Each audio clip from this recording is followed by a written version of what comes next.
I was about to spar. Before I was about to spar Tank, he was sparring this big boy. A heavyweight. Heavyweight boy. And Tank hit that nigga. He hit him so hard that he was on the top of the rope just like this. Oh!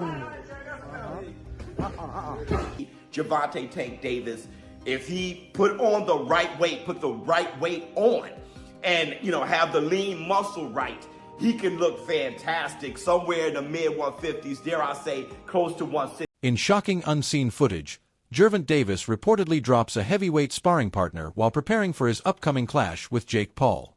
The clip shows Tank's signature power and flawless timing as he lands a brutal left hand that ends the session instantly.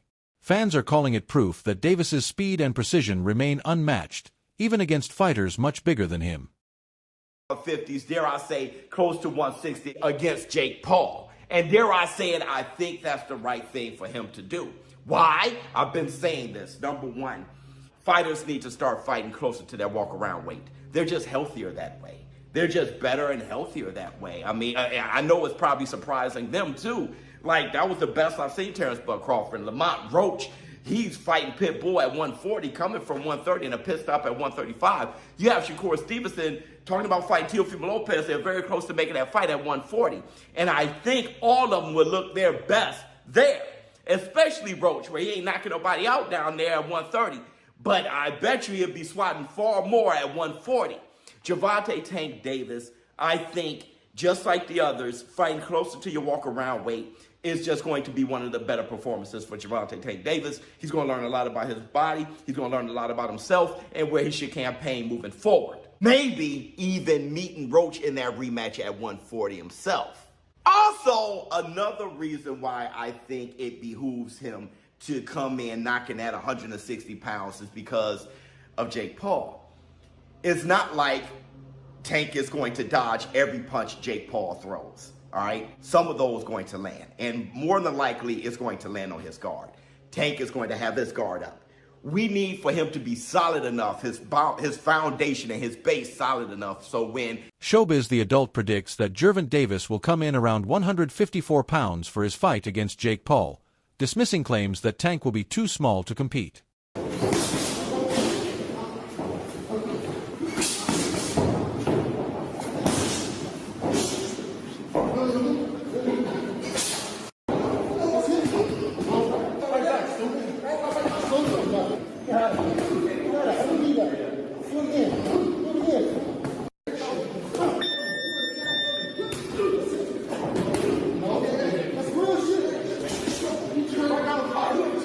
According to him, Davis has previously walked around at that weight, meaning it won't be unfamiliar territory. He even adds that Tank has experience training at 160 pounds, so the jump isn't as drastic as people think. Showbiz emphasizes that Davis has spent years sparring with much larger opponents, sharpening his timing, reflexes, and counter-punching against heavier hitters. That experience combined with his explosive power in fighting IQ gives him a clear edge in this matchup. Confident in his prediction, Showbiz insists that Jake Paul's size advantage won't save him once Tank lands clean, boldly declaring that Gervonta Davis will knock out Jake Paul with ease. Tank has reportedly been sparring with much bigger opponents to prepare for the Jake Paul showdown. Happening, WBA lightweight champion Gervonta Davis, who's unbeaten in 31 professional contests, takes on the self-proclaimed problem child Jake Paul, one of the most influential and marketable global personalities. Paul and Davis square off in Miami after doubts around the fight being sanctioned in Georgia triggered a change in venue. Neither fighter can weigh more than 195 pounds. The weight is perhaps the most surprising factor. Paul has boxed most of his career around 200 pounds, the cruiserweight limit, but did tip the scales at 227 pounds when he faced off against Iron Mike Tyson last year. Davis, much smaller in stature, competes at the 135-pound mark and has also won world honours at super featherweight. And despite some discussions about possibly dropping down to 10 ounces, the pair seem set to wear 12-ounce gloves. And in terms of distance, despite the exhibition tag, the fight will play out over 10 3-minute rounds with 3 scoring judges at ringside, but the result will not be officially recorded on their professional records. But this isn't new for him. From the start of his career, Davis has tested himself against heavier fighters, using those sessions to sharpen his timing and precision. With his incredible power and highlight IQ, handling larger opponents has never been a problem for him. In the latest training clips, Gervonta Davis looks sharper, leaner, and more focused than ever before. Each punch he throws carries a mix of power and precision that only comes from years of discipline. Correct. Reportedly, Tank's going to make $40 million around there to fight Jake Paul. Would you do the same thing if you were in this situation? And he's like, actually, this is what I explained before. You're beating around the bush. It's really a yes or no. I would do it. I would take the 40 mil, or I wouldn't take the 40 mil. But let's listen to this long, drawn-out explanation. There's about $40 million that he's going to get paid. If you were in his shoes, wouldn't you do the same thing? See, now, this is something that I explain and express, and I hope everybody gets. That opportunity is an opportunity that you probably cannot pass up. But it's about how you handle it. It's about how you go about it.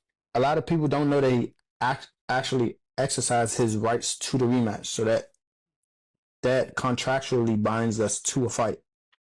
You cannot breach that unless you do what you have to do to handle the business, to be like, okay, well, we mutually agree to let you move on and or swindle around and fight Jake Paul for this money. If you think I'm going to sit back by the wayside and sit there and be like, well, even though I'm contracted to fight this guy for this amount of money on this certain day, I'm just going to sit here and be cool with, oh, he might not ever fight me, and he's going to go fight and get paid and get this money, and I'm not supposed to get any. His footwork is light, yet his movements carry authority. Those watching him prepare can tell that every strike against the heavy bag is part of a calculated rhythm. Observers notice the intensity in his eyes and the fluid coordination between his speed and power. The footage alone speaks volumes about how serious Davis is about this fight. Experts across the boxing scene point out that his condition looks better than it has in years, describing him as ready for war. The combination of power, timing, and ring control that Tank displays during camp has reignited conversations about how dangerous he remains at the elite level. Discussion in the boxing world about Gervonta Davis and Gervonta Davis, his resume, who he's going to fight, the competitors that he's going to fight.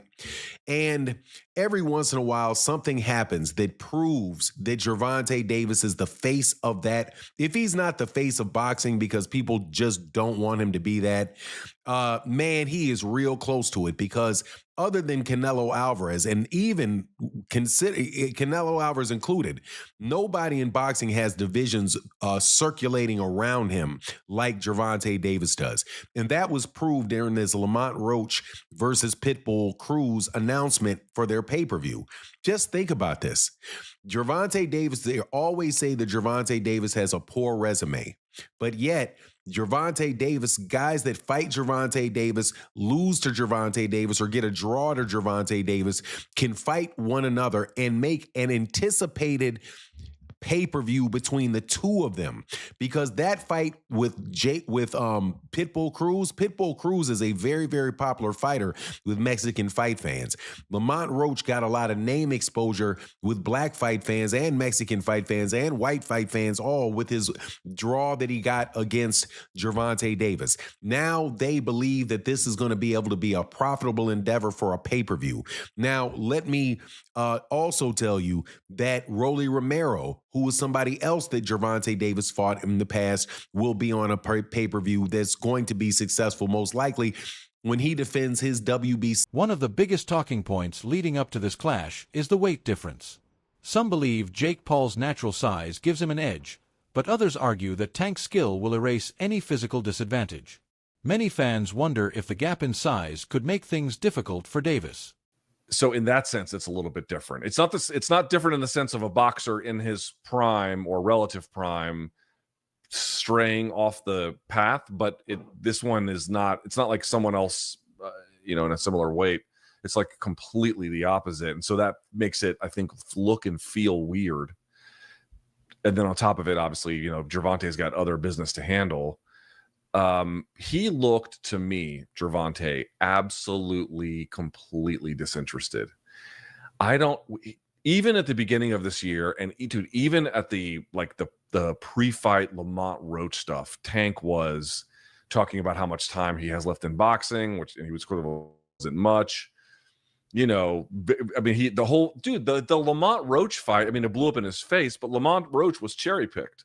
You know, I think Tank thought, oh, I'll just fight another guy from, you know, the mid-Atlantic area who's, you know, remember Roach came up from 30 to 35 to fight him, and Tank thought he was just going to cruise, and then it blew up in his face, and, you know, you're left with that. So, like, you're making a point about, like, oh, he's got this obligation. That's true, but he was already fucking around. He was already taking opponents that, again, I think Roach showed everyone that was a mistake, but put yourself in Tank's mind.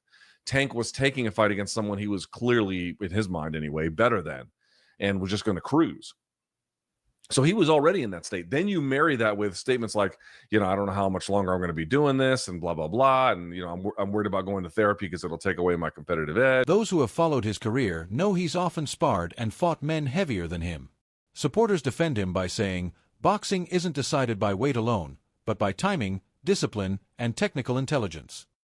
Tank's defensive style and counter-punching ability make him a puzzle for anyone, regardless of their size.